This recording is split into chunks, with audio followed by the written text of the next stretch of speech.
আমার বিয়ের প্রোগ্রামটা তো ছোট করে করব, এজন্য ভাবতেছি যে হলুদ আর মেহেদিটা কি একসাথে করব নাকি একটু আলাদা আলাদা করে করব। আসলে আমি বুঝতেই পারতেছি না, কারণ হাতের সময় খুবই কম। তার মধ্যে হচ্ছে আমার আবার নাক ফোড়াতেও হবে। মানে এটার জন্য আমি অনেক বেশি প্যারা খাইতেছি। আমি যখন নাক ফোড়াই তখন আমার অবস্থা খুবই খারাপ হয়ে যায়, একদম জ্বর টর এসে অবস্থা খুবই খারাপ। তো ভাবতেছি যে কি করব। আমার তো অনেক ইচ্ছা যে একদম পুরো হাত ভরে হচ্ছে মেহেদি দিব, প্লাস পায়েও মেহেদি দিব অনেক সুন্দর করে। তো তোমরা কমেন্ট করে জানাও যে হলুদ আর মেহেদিটা কি একসাথে করব নাকি আলাদা আলাদা করলে ভালো হবে। সব প্রোগ্রামই কিন্তু ছোট করে করা হবে, তো এটাই আর কি এখন খুবই কনফিউশনে আছে।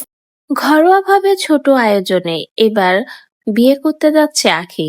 আখি এই নিউজটা এবার নিজেই সোশ্যাল মিডিয়াতে জানিয়েছে। আখি জানিয়েছে তার স্বপ্ন দুহাত ভর্তি মেহেদি পরবে। মেহেদি পরে আবারও নতুন করে বিয়ে করতে যাচ্ছে আখি, সাথে কিন্তু নাকও ফুটাবে।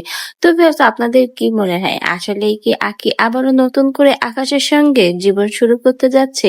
আখি জানিয়েছে তার বিয়ের প্রোগ্রামটা খুবই ছোট, মেহেন্দি এবং হলুদের অনুষ্ঠান একসাথেই করা হবে। খুবই আপন ভালোবাসার মানুষগুলোকেই আখি তার এই শুভ দিনেই দাওয়াত করবে। এমনকি যারা তার পাশে রয়েছে, সাপোর্ট করেছে, তার শুভাকাঙ্ক্ষী, তারাই হবে তার এই সুখের জীবনের পথচারী।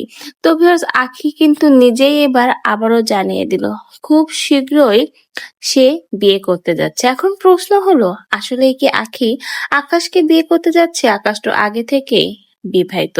আবার অনেকেই বলছে আখি নাকি এই সবকিছু নাটক করছে তিশা আর আহাতকে জ্বালানোর জন্য। আখির এই ভিডিও দেখে তিশা আহাত জ্বলবে, তাই নাকি আখির এত রং ঢং করে বিয়ের নাটক। সত্যিও কিন্তু আখির বিয়ের নিউজ শুনে অলরেডি তিশা আর আহাত জ্বলে গেছে। দেখা গেছে দুজনের মধ্যে বেশ দ্বন্দ্ব। আখির বিয়ের নিউজ শুনে সোশ্যাল মিডিয়াতে আহাদ এবং তিশা একের পর এক ভিডিও বানাচ্ছে, টিটকারি মারছে। এর মধ্যে আবার আখির এই নতুন ভিডিও দুহাত ভর্তি মেহেদি পরে নাক ফুটিয়ে হলুদের অনুষ্ঠান করবে। তো আপনাদের কি মনে হয়, এত যে বিয়ের আয়োজন চলছে বা বিয়ের কথা চলছে, আসলে কি আখি সামনে নতুন করে বিয়ে করতে যাচ্ছে আকাশকে? আবারও নতুন করে জীবন শুরু করবে? আপনাদের এই বিষয়ে কি মন্তব্য?